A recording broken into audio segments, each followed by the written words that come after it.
जय हिंद साथियों, बिहार पुलिस के लाइव प्रैक्टिस सेट में आप सभी का स्वागत है और उम्मीद है कि आप इस लाइव क्लास से ज़रूर जुड़ गए होंगे।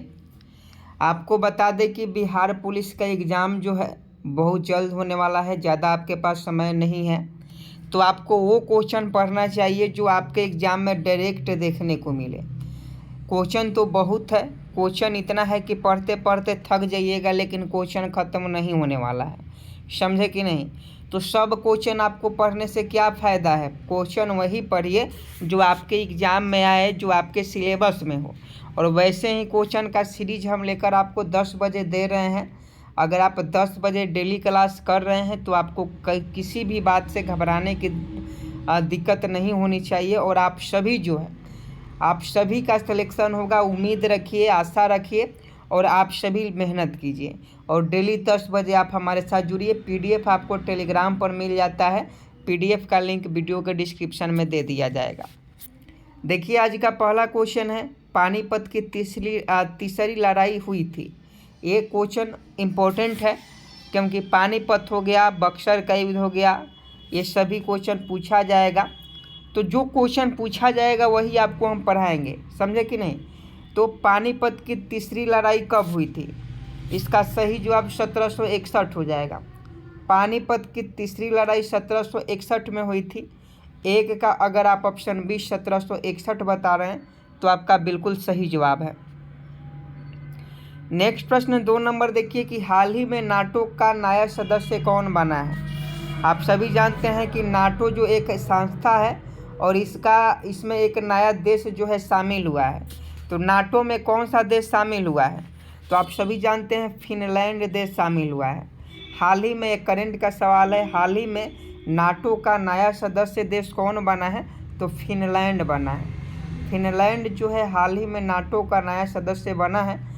2 का अगर आप ऑप्शन सी फिनलैंड बता रहे हैं तो आपका बिल्कुल सही जवाब है।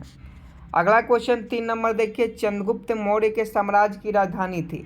3 नंबर प्रश्न का सही जवाब बताएं। चंद्रगुप्त मौर्य के साम्राज्य की राजधानी थी। तो 3 का आपका ऑप्शन सी पाटलिपुत्र बिल्कुल सही जवाब है। चंद्रगुप्त मौर्य के साम्राज्य की राजधानी कहाँ थी, पाटलिपुत्र थी। याद रखिएगा, चंद्रगुप्त मौर्य की साम्राज्य की राजधानी कहाँ थी, पाटलिपुत्र थी, जो आज का पटना है। पटना का पुराना नाम पाटलिपुत्र है। तो ऑप्शन सी बिल्कुल सही जवाब है। अगला क्वेश्चन देखिए, हाल ही में G20 2023 की बैठक कहाँ हुई थी। आप सभी जानते हैं कि G20 में बैठक में प्रधानमंत्री भी शामिल हुए थे।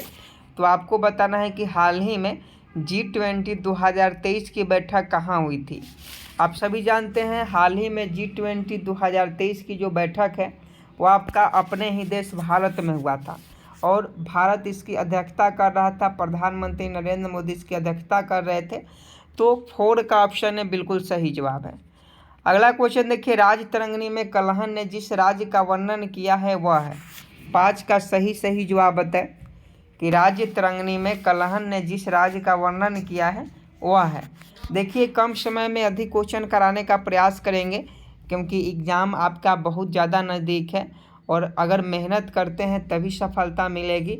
और पढ़े वही जो आपके एग्ज़ाम में पूछा जाए, नहीं तो इधर उधर की बातें पढ़ते रहे, इधर उधर की किताबों से पढ़ते रहे और पता चला कि एग्ज़ाम में कुछ ही भी नहीं किया, समझे कि नहीं। तो 5 का सही जवाब बताएं। तो 5 का अगर आप ऑप्शन डी बता रहे हैं, कश्मीर, 5 का ऑप्शन डी कश्मीर बता रहे हैं तो आपका बिल्कुल सही जवाब है। राजतरंगिणी में कलहन ने जिस राज्य का वर्णन किया है वह कश्मीर है।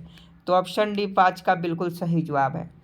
आगे देखिए, हाल ही में बीएसएफ के महानिदेशक कौन बने हैं। सीबीआई का पूछा जाए तो परवीन सूद हो जाएंगे। सीबीआई के महानिदेशक कौन है, परवीन सूद है। लेकिन हाल ही में बीएसएफ के महानिदेशक कौन बने हैं, तो फटाफट बताइएगा।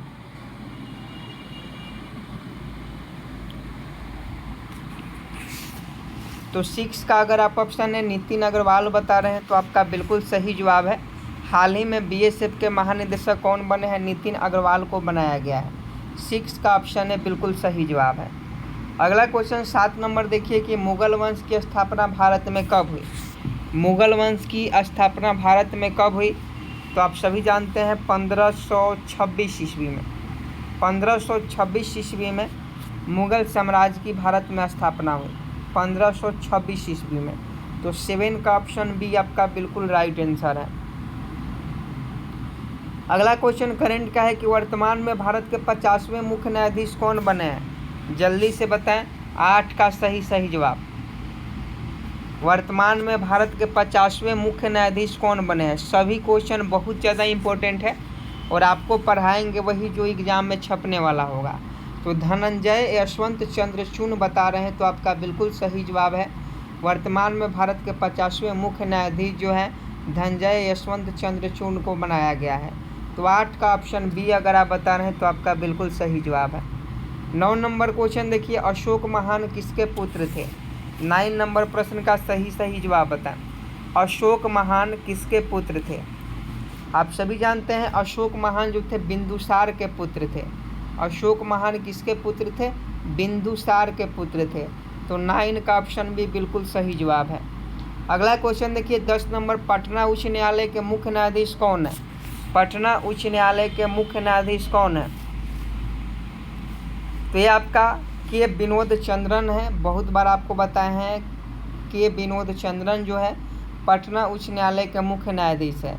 समझे कि नहीं? तो 10 का ऑप्शन हो जाएगा। ये भी क्वेश्चन बहुत इंपॉर्टेंट है। चंद्रन आपको याद रखना होगा, चंद्रन याद रखिएगा। अगला क्वेश्चन देखिए, गर्म पानी के स्रोत कहाँ है? गर्म पानी का स्रोत, तो गर्म कुंड कहाँ है? गर्म कुंड झरना। गर्म कुंड आप सभी ने नाम सुना होगा, शायद आप लोगों ने घूमने भी गया होगा। तो यह राजगीर में है। राजगीर में ककोलत शायद है। राजगिरी में जो है गर्म पानी का झरना है जिसे गर्म कुंड कहा जाता है।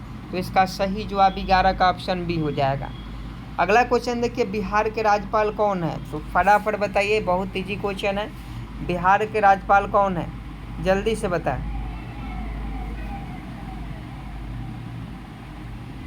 जल्दी से बताएं। तो आपका राजेंद्र विश्वनाथ अलेंकर है। बिहार के राज्यपाल कौन है? राजेंद्र विश्वनाथ अलेंकर हैं। आप सभी जानते हैं राजेंद्र विश्वनाथ अलेंकर जो है बिहार के राज्यपाल है, गवर्नर है। मध्य प्रदेश के नेपानगर में है। नेपानगर से संबंधित क्वेश्चन पूछा जाता है। मध्य प्रदेश के नेपानगर में है। तो देखिए मध्य प्रदेश के जो नेपानगर में है न्यूज प्रिंट फैक्ट्री है, अखबारी कागज़ का भंडार है नेपानगर। समझे कि नहीं? तो न्यूज प्रिंट फैक्ट्री जो है नेपानगर में है। 14 का ऑप्शन बी, नेपानगर एमपी में पड़ता है। ऑप्शन बी बिल्कुल सही जवाब है। अगला क्वेश्चन देखिए, बाथुकामा उत्सव कहाँ मनाया जाता है? 1 नंबर का क्वेश्चन है और आप लोग याद रखिएगा, अगर आपका बिहार पुलिस का एग्ज़ाम है तो याद जरूर रखिएगा बाथुकामा उत्सव कहाँ मनाया जाता है। तो इसका सही जवाब आंध्र प्रदेश हो जाएगा। बाथुकामा उत्सव कहाँ मनाया जाता है? आंध्र प्रदेश में मनाया जाता है। 15 का ऑप्शन सी बिल्कुल सही जवाब है। अगला क्वेश्चन देखिए, नबार्ड का नबार्ड नाम है। नबार्ड नाम है, नबार्ड किसका नाम है? तो देखिए नबार्ड जो है, नबार्ड कृषि से संबंधित है और नबार्ड जो है कृषि की सहायता के लिए विशिष्ट बैंक। नबार्ड क्या है? तो कृषि की सहायता के लिए विशिष्ट बैंक है जो कृषि ऋण देता है। तो नबार्ड का ऑप्शन सी बिल्कुल सही जवाब है। अगला क्वेश्चन देखिए, निम्नलिखित में से किसका पारिस्थितिक संतुलन से संबंध नहीं है? फटाफट बताएं। पारिस्थितिक संतुलन, पहले किसी भी क्वेश्चन को कहीं भी एग्जाम दीजिए, पहले किसी भी क्वेश्चन को समझने का प्रयास कीजिए तब उसका सही जवाब बताएं। तो 17 का क्या हो जाएगा? 17 का सही जवाब बताएं। औद्योगिक प्रबंधन आपका बिल्कुल सही जवाब है। जल प्रबंधन, वनारोपण, वन्य जीव सुरक्षा, ये जो तीनों हैं ये आपका पारिस्थितिक संतुलन से संबंधित है, लेकिन औद्योगिक प्रबंधन जो है आपका पारिस्थितिक संतुलन से संबंधित नहीं है। तो ऑप्शन सी बिल्कुल सही जवाब है। अगला क्वेश्चन देखिए, मॉर्निंग स्टार किसे कहा जाता है? जिसे भोर का तारा, मॉर्निंग स्टार का मतलब हुआ भोर का तारा, शाम का तारा। इवनिंग स्टार का मतलब हुआ शाम का तारा। पृथ्वी की छोटी बहन, पृथ्वी की छोटी बहन, पृथ्वी की छोटी बहन, सबसे चमकीला ग्रह, सबसे चमकीला ग्रह। अगर ऐसे क्वेश्चन पूछे तो आपका शुक्र हो जाएगा। मॉर्निंग स्टार हो, भोर का तारा हो, पृथ्वी की छोटी बहन हो, सब शुक्र को कहा जाता है। तो ऑप्शन बी बिल्कुल सही जवाब है। अगला क्वेश्चन देखिए, 19 नंबर, 8 मार्च को मनाया जाता है। 8 मार्च को क्या मनाया जाता है जी? 8 मार्च को विश्व महिला दिवस के रूप में मनाया जाता है। आप सभी जानते हैं 8 मार्च को क्या मनाया जाता है? विश्व महिला दिवस मनाया जाता है? तो 8 का ऑप्शन डी बिल्कुल सही जवाब हो जाएगा। आगे देखें 20 नंबर, निम्नलिखित में से कौन सी प्राकृतिक रूप से पाई जाने वाली ग्रीन हाउस गैस सर्वाधिक ग्रीन हाउस इफेक्ट करती है? जल्दी से 20 का सही जवाब बताएं। तो देखिए निम्नलिखित में से कौन सी प्राकृतिक रूप से, क्वेश्चन ध्यान से पढ़िएगा तब आंसर बताइएगा। यहाँ प्राकृतिक रूप से पाई जाने वाली ग्रीन हाउस गैस है, जलवाष्प है। जलवाष्प भी ग्रीन हाउस इफेक्ट करती है, तो ऑप्शन डी जलवाष्प हो जाएगा, या प्राकृतिक रूप से पाई जाती है। तो 20 का ऑप्शन डी बिल्कुल सही जवाब है। अगला क्वेश्चन 21 नंबर देखिए कि जब कोई वस्तु पानी में डुबाई जाती है तो उसके भार में कमी डैश के बराबर होती है? साइंस का इंपॉर्टेंट क्वेश्चन है, 1 नंबर का क्वेश्चन है, फटाफट सही जवाब बताएंगे। तो देखिए जब कोई वस्तु पानी में डुबाई जाती है तो उसके भार में कमी उसके द्वारा हटाए गए द्रव की मात्रा के बराबर होती है। तो ऑप्शन सी बिल्कुल सही जवाब है। अगला क्वेश्चन देखिए भारत में वन अनुसंधान संस्था की स्थापना किस वर्ष हुई थी? 22 का सही जवाब बताएं। भारत में वन अनुसंधान संस्था की स्थापना किस वर्ष हुई थी? तो आपका 1950 बिल्कुल सही जवाब हो जाएगा। भारत में वन अनुसंधान संस्था की स्थापना 1950 में की गई थी। अगला क्वेश्चन देखिए टीआरपी का अर्थ होता है टीआरपी का मतलब क्या होता है? आप कहते नहीं हैं कि टीआरपी बढ़ा रहे हैं, तो टीआरपी का मतलब क्या होता है? तो टीआरपी का जो मतलब होता है टैक्स रिलेटेड प्रोटोकॉल। टीआरपी का टेलीविज़न रेटिंग पॉइंट न्यूज के क्षेत्र में होता है, लेकिन यहाँ टीआरपी का मतलब होता है टैक्स रिलेटेड प्रोटोकॉल्स। नहीं 22 का ऑप्शन डी ही होगा, सॉरी, टेलीविज़न रेटिंग पॉइंट होता है। टीआरपी का मतलब टेलीविज़न रेटिंग पॉइंट होता है, देख लीजिए, ऑप्शन डी बिल्कुल सही जवाब है। अगला क्वेश्चन देखिए फ्लाई ऐश प्रदूषण होता है, जल्दी से बताएं। फ्लाई ऐश प्रदूषण होता है, फ्लाई ऐश जो प्रदूषण होता है ताप विद्युत संयंत्र से होता है। 24 का ऑप्शन सी बिल्कुल सही जवाब है, फ्लाई ऐश प्रदूषण ताप विद्युत संयंत्र से होता है। अगला क्वेश्चन देखिए रक्त का कौन सा अवयव शरीर की मांसपेशियों में ऑक्सीजन एकत्रित करती है? 25 का सही जवाब बताएं। रक्त का कौन सा अवयव शरीर की मांसपेशियों में ऑक्सीजन एकत्रित करती है? यह आपका मायोग्लोबिन हो जाएगा। मायोग्लोबिन 25 का आपका क्या हो जाएगा? मायोग्लोबिन नहीं होगा, हीमोग्लोबिन हो जाएगा।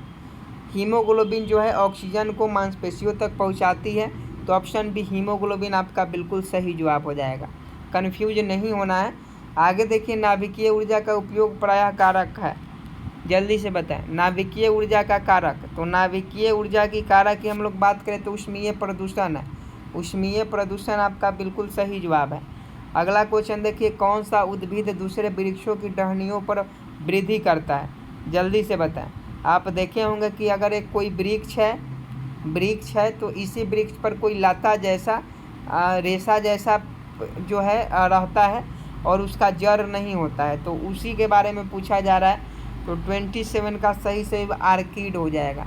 उसे हम लोग आर्किड कहते हैं, आर्किड उसका वैज्ञानिक नाम है, तो ऑप्शन है बिल्कुल सही जवाब है। आगे देखिए 28 नंबर सुनहरा चावल किस रोग के बचाव में सहायक होता है? जल्दी से 28 नंबर प्रश्न का सही जवाब बताएं। ऑप्शन क्या हो जाएगा? सुनहरा चावल किस रोग के बचाव में सहायक होता है?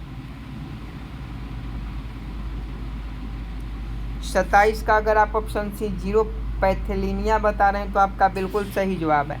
सुनहरा चावल जिसे गोल्डन राइस बोलते हैं, गोल्डन राइस जो है जीरोपैथेलेमिया को रोग में बचाव में सहायक होता है। ऑप्शन सी बिल्कुल सही जवाब है। देखिए अगला क्वेश्चन का सही जवाब बताएं। और आप सभी से एक रिक्वेस्ट है कि अभी तक आप इस चैनल को सब्सक्राइब नहीं किए हैं तो प्लीज़ चैनल को सब्सक्राइब करें, बेल आइकन को प्रेस करें, वीडियो को लाइक करें, अपने 5 दोस्तों में इस क्लास को शेयर करें जिनका बिहार पुलिस का एग्ज़ाम हो, ताकि हम मोटिवेट हो सकें। तो चैनल को सब्सक्राइब जरूर कीजिए। आगे देखिए जीवित कोशिकाओं की प्रक्रिया को नियंत्रित करता है। आप हमें सपोर्ट कीजिएगा तभी हम आपको सपोर्ट करेंगे। 29 का ऑप्शन सी सेल वाल बिल्कुल सही जवाब है। जीवित कोशिकाओं की प्रक्रिया को नियंत्रित करता है, सेल वाल करता है। सेल वाल नहीं, यहाँ गलत हो गया। जीवित कोशिकाओं को नियंत्रित कौन करता है? तो जीवित कोशिकाओं का नियंत्रण जो है ये आपका न्यूक्लियस करता है। सेल वाल कहाँ से करेगा? सेल वाल नहीं करेगा, कोशिका की दीवारें नहीं करती है। जीवित कोशिका की प्रक्रिया का नियंत्रण न्यूक्लियस करता है। आगे देखिए 30 नंबर NEFA नेफा है। नेफा क्या है? नेफा जो होता है north east frontier agency. NEFA का मतलब होता है north east frontier agency. Option C बिल्कुल सही जवाब है। आगे देखिए पुष्प में द्विनिषेचन के पश्चात गुणसूत्र की संख्या कितनी होती है? जल्दी से बताएं। पुष्प में द्विनिषेचन के पश्चात गुणसूत्र की संख्या क्या होती है? तो त्रिगुणित हो जाती है। ऑप्शन सी बायो का क्वेश्चन है, 1 नंबर का क्वेश्चन है, त्रिगुणित तो हो जाती है। अगला क्वेश्चन देखिए, वेबर के अनुसार सामाजिक विज्ञान का पूर्ण उद्देश्य सामाजिक क्रिया की डैश सोच का विकास करना है। 32 का सही जवाब बताएं। 32 का सही जवाब, तो सही जवाब व्याख्यात्मक सोच का विकास करना है। तो ऑप्शन है यहाँ व्याख्यात्मक हो जाएगा। अगला क्वेश्चन देखिए, न्यूजीलैंड का कौन सा पक्षी विलुप्त है? न्यूजीलैंड की कौन सी पक्षी जो है विलुप्त है? फटाफट बताएं।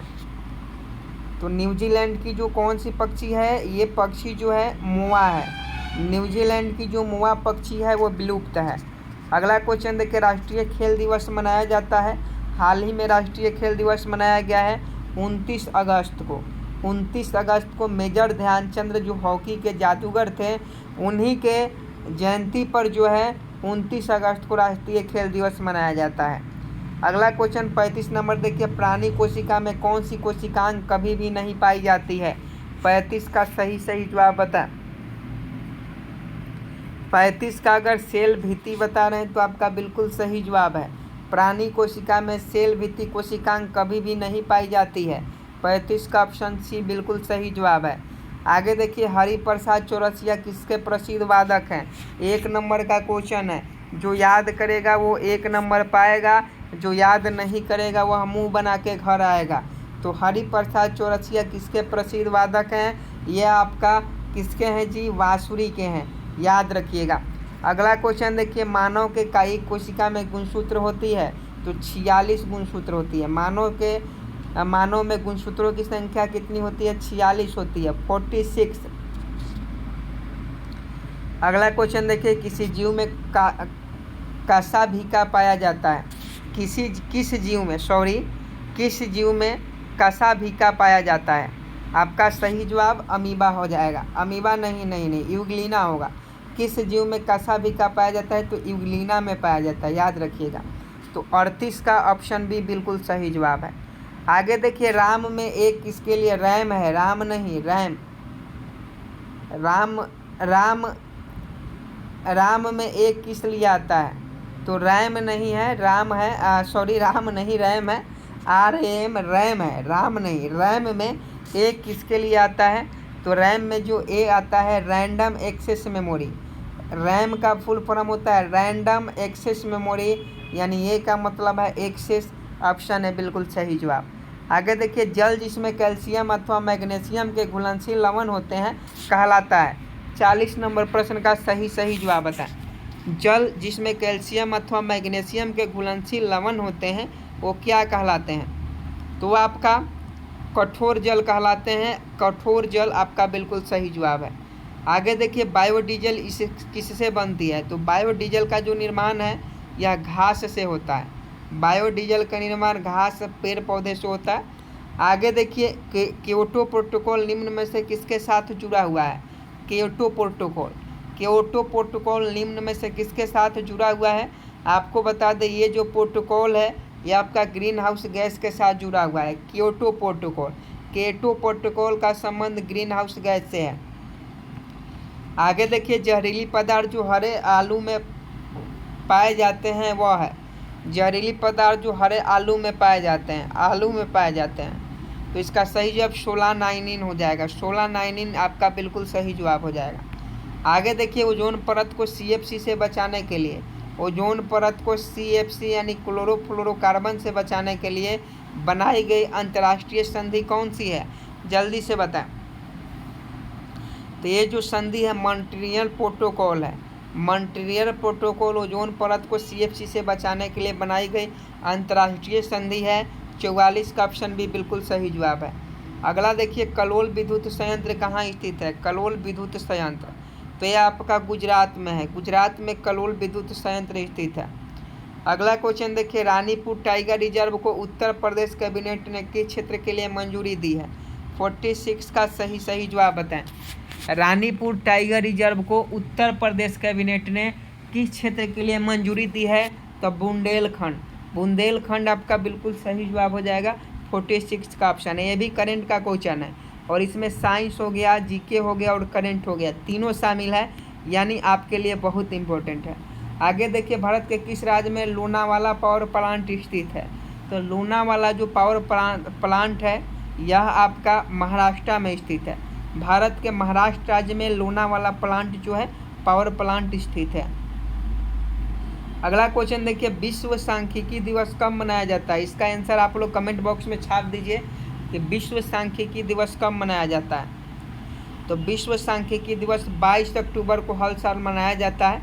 22 अक्टूबर को विश्व सांख्यिकी दिवस मनाया जाता है। अगला क्वेश्चन देखिए, नूनमाटी तेल परियोजना नूनमाटी तेल रिफाइनरी किस क्षेत्र में स्थित है? 1 नंबर का क्वेश्चन है। देखते हैं कौन कौन लोग इस प्रश्न का सही जवाब बताते हैं। नूनमाटी तेल रिफाइनरी तो 49 का देख लीजिए, ऑप्शन डी हो जाएगा पश्चिम बंगाल। नूनमाटी तेल रिफाइनरी किस क्षेत्र में स्थित है? पश्चिम बंगाल में स्थित है। अगला क्वेश्चन देखिए, फीफा अंडर-17 महिला विश्व कप 2022 खिताब किसने जीता? तो अंडर-17 फीफा अंडर-17 पूछा जा रहा है। तो महिला विश्व कप 2022 का जो खिताब था यह आपका नाइजीरिया देश जीता था। नाइजीरिया नहीं जीता था, ये आपका स्पेन जीता था। तो स्पेन इस प्रश्न का 50 का सही जवाब हो जाएगा। महिला विश्व कप पूछा जा रहा है तो स्पेन बिल्कुल सही जवाब है। आगे देखिए, ब्लू बेबी सिंड्रोम एक बीमारी है जो निम्न में किसकी वजह से होती है? ब्लू बेबी सिंड्रोम ये आप सभी जानते हैं, ये जो होता है पारा की कमी से नहीं, पारा की कमी से होता है, पारा की कमी से। क्वेश्चन पहले ध्यान से पढ़िए, सॉरी यहाँ थोड़ा सा ध्यान दीजिएगा आप। ब्लू बेबी सिंड्रोम पूछा जा रहा है। ब्लू बेबी सिंड्रोम यह आपका नाइट्रेट्स की कमी से होता है। ये एक बीमारी है, नाइट्रेट्स की कमी से होता है। 51 का ऑप्शन भी सही जवाब। मिनी माता जो रोग है वो पारा की कमी से होता है, समझे कि नहीं? तो 51 का ऑप्शन भी बिल्कुल सही जवाब हो जाएगा, नाइट्रेट्स। आगे देखिए, बच्चों के लिए डिजिटल हेल्थ कार्ड बनाने वाला पहला राज्य बना है। तो बच्चों के लिए डिजिटल हेल्थ बनाने वाला पहला राज्य जो है केरल है। केरल बिल्कुल सही जवाब है। बच्चों के लिए डिजिटल हेल्थ बनाने वाला पहला राज्य केरल है। अगला क्वेश्चन देखिए, मेघालय की गारो हिल्स किसकी खेती के लिए जाना जाता है? तो मेघालय की जो गारो हिल्स है यह आपका रबर की खेती के लिए मेघालय की गारो हिल्स गारो जनजाति के बारे में आपने तो सुना ही होगा। तो मेघालय की जो गारो हिल्स है ये किस खेती के लिए जाना जाता है?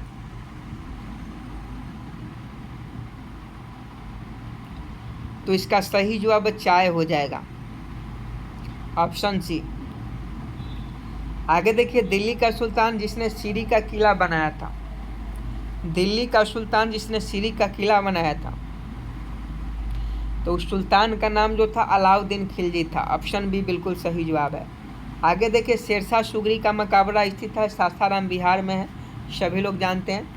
आगे देखिए, मानव शरीर के किस अंग में रुधिर ऑक्सीजन युक्त होता है? मानव शरीर के किस अंग में रुधिर जो होता है ऑक्सीजन युक्त होता है? तो ये होता है आपका बाया अलिंद में। तो ऑप्शन है बिल्कुल सही जवाब हो जाएगा, बाया अलिंद। आगे देखिए, अकबर के 1567 के अभियान के दौरान मेवाड़ का शासक कौन था? जल्दी से बताएं। 57 का ऑप्शन है राणा संगा, बिल्कुल सही जवाब हो जाएगा। आगे देखिए, निम्नलिखित पौधे में से कौन सा कीटभक्षी है? यह आपका नेपथस है। नेपेथस जो है कीटभक्षी है, पौधा है। ऑप्शन है बिल्कुल सही जवाब है। आगे देखिए, भारत के निम्न राज्य में किसे चीनी का कटोरा कहा जाता है? भारत के निम्न राज्य में किसे चीनी का कटोरा कहा जाता है? तो जहाँ गन्ना की खेती सर्वाधिक होगी उसी को चीनी का कटोरा कहा जाएगा। तो उत्तर प्रदेश यानी यूपी में गन्ना की खेती सर्वाधिक होती है, तो यूपी आपका बिल्कुल सही जवाब है। आगे देखिए, निम्नलिखित में से कौन मीठे पानी की मछली है? मीठे पानी की मछली, मीठे पानी की मछली कौन है जी? यह आपका रोहू है। रोहू जो है मीठे पानी की मछली है। आगे देखिए, निम्नलिखित में कौन सा जिंक मिश्र धातु नहीं है? तो ये जो होता है बेल धातु। बेल धातु यानी ऑप्शन डी बिल्कुल सही जवाब है। ट्राइग्लिसराइड्स क्या है? ट्राइग्लिसराइड्स क्या है? यह आपका वसा है। ऑप्शन सी बिल्कुल सही जवाब है। आगे देखिए, जब बैरोमीटर में दबाव 76 सेंटीमीटर से कम होता है तो पानी का क्वथनांक होता है। 63 का सही जवाब बता। जब बैरोमीटर में दबाव 76 सेंटीमीटर से कम होता है तो पानी का क्वथनांक क्या होता है? तो पानी का क्वथनांक क्या होता है? तो पानी का क्वथनांक जो होता है पानी का क्वथनांक 100 डिग्री सेल्सियस से कम होता है। आगे देखिए, राज्यसभा की बैठक करने के लिए कोरम क्या है? तो कोरम का मतलब होता है, कोरम का मतलब 25 सदस्य हो जाएगा। राज्यसभा की बैठक करने के लिए कम से कम 25 सदस्य उपस्थित होने चाहिए। आगे देखिए, हमने इतिहास से यह सीखा है कि हमने इतिहास से कुछ नहीं सीखा। किसने कहा था? ध्यान से कथन पढ़िएगा। हमने इतिहास से यह सीखा है कि हमने इतिहास से कुछ नहीं सीखा। किसने कहा था? ये कहने वाला व्यक्ति और कोई नहीं, हीगल था। हीगल प्रमुख इतिहासकार था और इसी ने कहा था। आगे देखिए, निम्नलिखित में से कौन भारत की पंचवर्षीय योजना से जुड़ा हुआ है? तब पंचवर्षीय योजना से पीसी महालनोबिस जुड़े हुए हैं। पीसी महालनोबिस जो है ये पंचवर्षीय योजना से जुड़े हुए हैं।